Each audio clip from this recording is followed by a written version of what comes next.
کے کنارے پہ ہونے سے مراد یہ ہے کہ جہالت کی جو ان کی رسمیں تھیں ان رسموں میں اس قدر غرق تھے کہ یہ قطعاً جہنمی تھے، یہ یقیناً جہنمی تھے۔ اللہ نے کیسے بچایا؟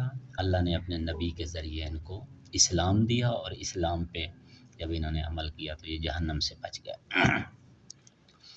دوسرے جو شواہد مثلا ہم نے پیش کیے کہ امیر مومنان کے جو باب مدینۃ العلم ہے اور صداقت کی اس منزل پہ ہیں کہ معصوم منصوص من اللہ اور معصوم عن الخطا ہیں، ان کی نہج البلاغہ سے ہم نے کچھ چیزیں پیش کی کہ جو عرب کے معاشرے کی عکاسی کرتی ہیں کہ اس زمانے یہ تہذیبی اعتبار سے سویلائزڈ ہونے کے اعتبار سے یہ کس سطح پہ تھے۔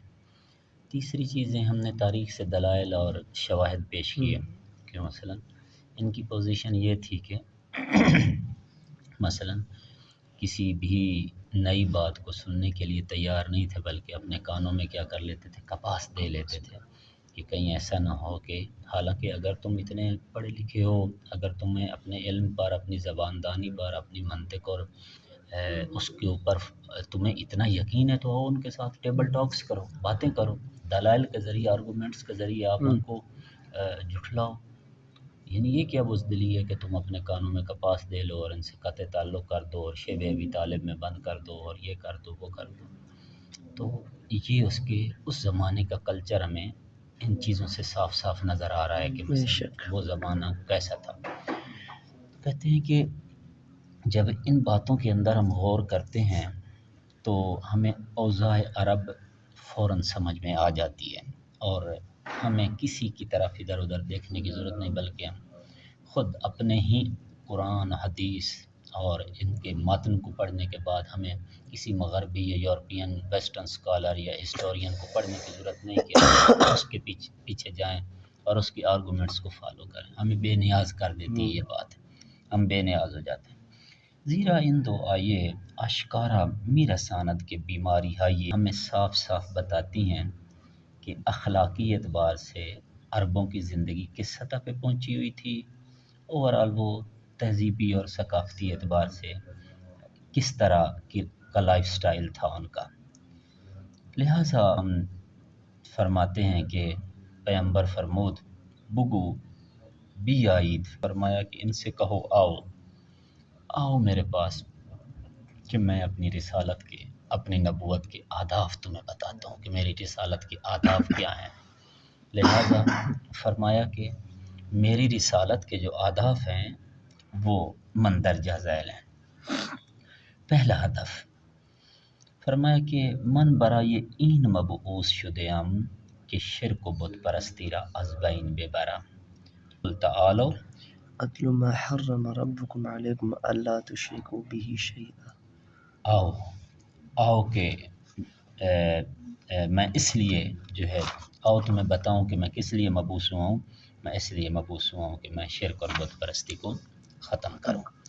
فرمایا میری رسالت کا دوسرا ہدف جو ہے وہ یہ ہے کہ در سر لوہے یہ برنامے من احسان و نیکوئی یہ ہے کہ میں اپنی امت کو اس بات کی تاکید کروں اور ان کو اس بات پہ آمادہ کروں اور تیار کروں کہ وہ اپنے والدین کے ساتھ نیکی کریں۔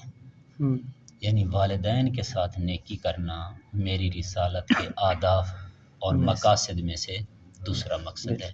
فرمایا وبالوالدین احسانا، کہ اپنے والدین کے ساتھ کیا کرو، نیکی کرو، بھلائی کرو۔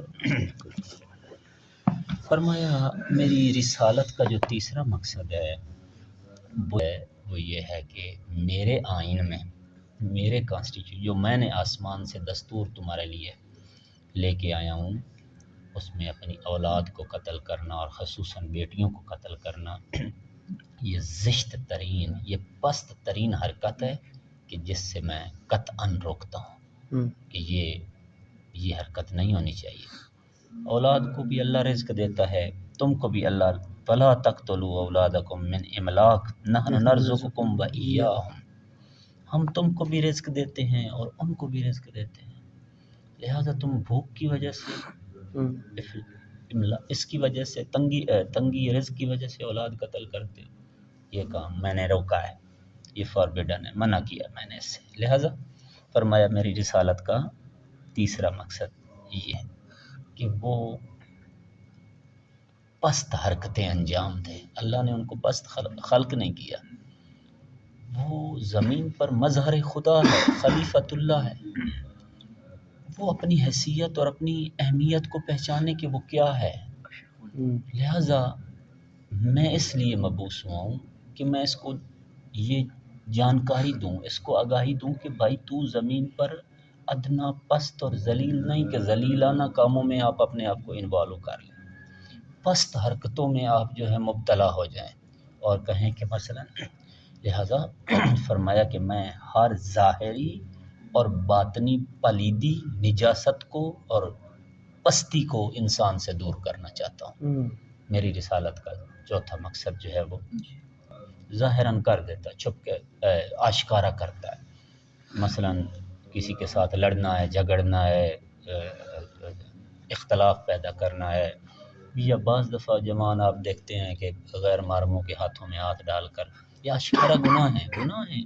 بعض دفعہ بعض جو طاقتور لوگ ہوتے ہیں ہمارے ملک میں بھی اور باہر بھی، وہ شراب مثلا سر عام پیتے ہیں، مثلا وہ گناہ کرتے ہیں، سر عام کرتے ہیں، کھل کے کرتے ہیں.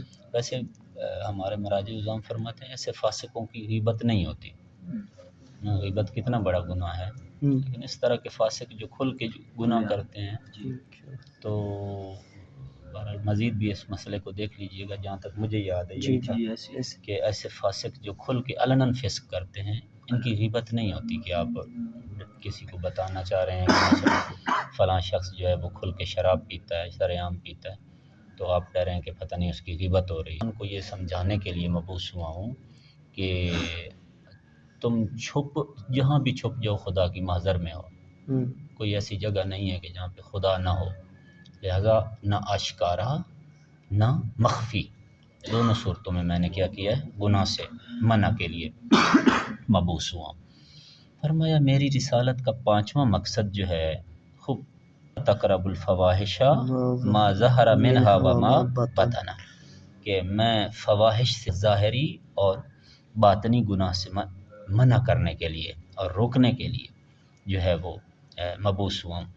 فرمایا میری رسالت کا پانچواں جو ہدف ہے وہ یہ ہے کہ اور زمین پر ناحق خون بہانا یہ قطعاً ممنوع ہے.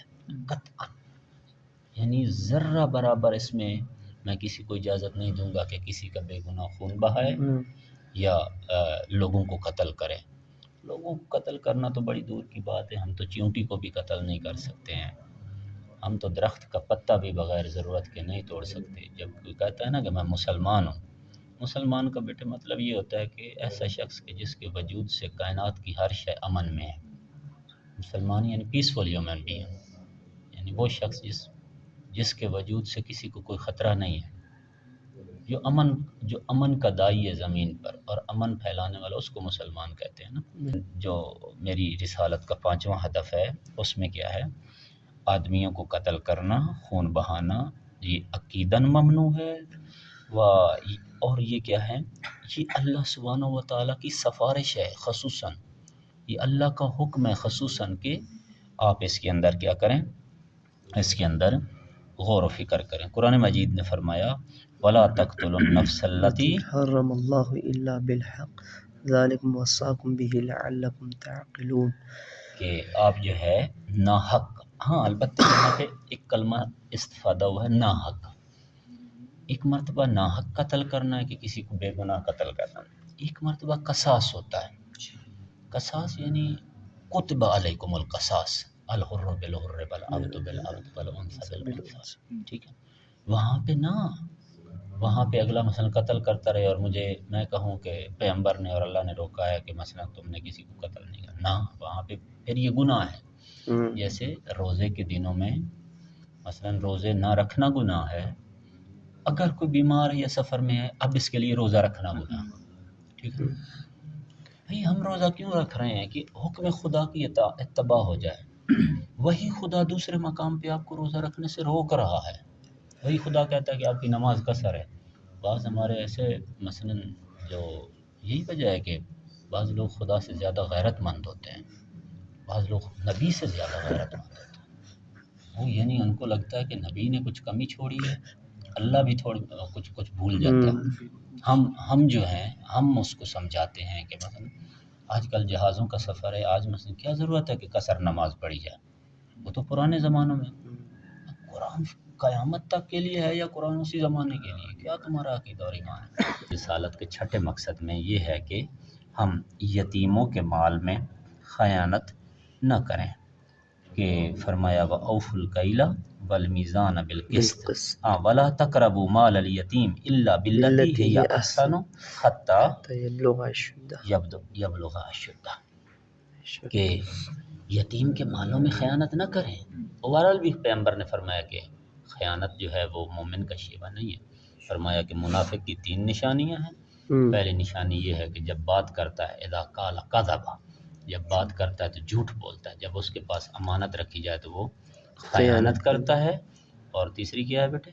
آیات المنافق ثلاثہ، جب وہ بات کرتا ہے تو جھوٹ بولتا ہے، جب وعدہ کرتا ہے اذا وعد اخلف، جب وعدہ کرتا ہے تو اس کی خلاف ورزی کرتا ہے۔ تو فرمایا کہ ویسے خیانت برا کام ہے، لیکن فرمایا کہ خصوصاً یتیم کے مال میں خیانت جو ہے ایک طرح سے عرش خدا ہل جاتا ہے۔ بالکل مذاق ہے یتیم کے مال میں، جس کا باپ مر گیا ہے، بچہ چھوٹا ہے، آپ اس کے مال میں خیانت کر رہے ہیں۔ فرمایا کہ یتیم کا مال جو ہے وہ اس سے اللہ تبارک و تعالیٰ نے مجھے منع کیا۔ فرمایا کہ میری نبوت کا جو اگلا مقصد ہے وہ یہ ہے کہ ہیچ کسی نفس پر اس کی طاقت سے زیادہ ہم بوجھ نہیں ڈالتے۔ میری نبوت کا اگلا مقصد یہ ہے کہ خدا کی یہ صفت ہے کہ لا یکلف اللہ نفسا الا وسعها، کہ اللہ کسی نفس پر اس کی طاقت سے زیادہ اس کی وسعت سے زیادہ، اس کی طاقت سے زیادہ بوجھ نہیں ڈالتا۔ اس کا مطلب یہ ہے کہ یہ لوگ بعض لوگوں کو کہ جو ان کے غلام تھے یا ان کے اوپر یا لونڈیاں تھے، اتنا بوجھ ڈالتے تھے کہ ان کی طاقت سے زیادہ ہوتا تھا۔ مثالیں بہت ہیں لیکن آپ کو آگے لے کے چلنا ہے، روکنا نہیں ہے۔ فرمایا کہ میری نبوت کا جو اگلا مقصد ہے وہ یہ ہے کہ یہ جو تمہاری زباندانی ہے، یہ جو تمہاری شاعری ہے، جو کچھ تم اپنی اس فصیح و بلیغ زبان سے کرتے ہو، اس کے ذریعے کیا ہونا چاہیے؟ آئین نہیں ہے تمام نمائے رخیات اس باید در راہ کما کے حق و حقیقت پر، یہ زباندانی حق گوئی کے لیے استعمال ہو۔ آپ کا جو فصیح و بلیغ اور یہ جو چیزیں تم پوئٹری پڑھتے ہو، یہ کرتے ہو، یہ حقیقت بیان کرنے کے لیے استعمال ہونی چاہیے، حق و حقیقت کے لیے استعمال ہونی چاہیے، اور اس کے علاوہ کسی کام کے لیے اس کو استعمال نہیں ہونا چاہیے، بھلے وہ حق آپ کے اپنے خلاف ہی کیوں نہ ہو، لیکن یہ زبان جو ہے وہ حق گوئی کے لیے ہو۔ یہ وہ جگہ ہیں بیٹے کہ جب مصیبت فائدے میں بدل جاتی ہے، جب انسان کے اپنے خلاف ہی کیوں نہ جا رہی ہو، لیکن اپنے خدا کے فرمان سے 1 انچ پیچھے نہ ہٹے۔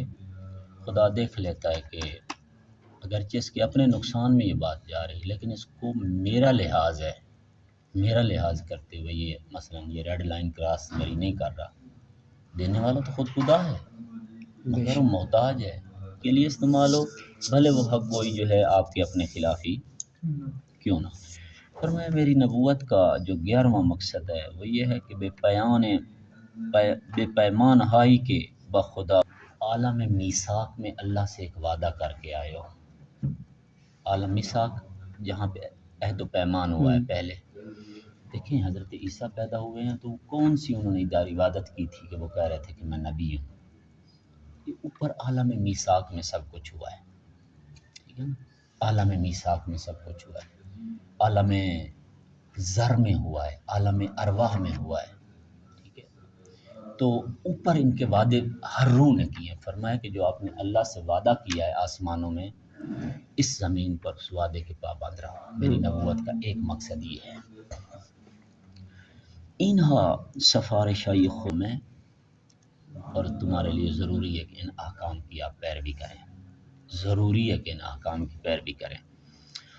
مضامین ان پر ہم نے آیتیں بھی کچھ پڑھی ہیں، اور یہ جو ساری صفات ہیں یہ حضور نے کس کو بتائی ہیں بیٹے؟ اسد بن زرارہ کو۔ اسد بن زرارہ کون تھا؟ یہ اوس و خزرج ایک دو قبیلے تھے جو مکہ میں مدینہ میں ہوتے تھے اور لڑتے رہتے تھے.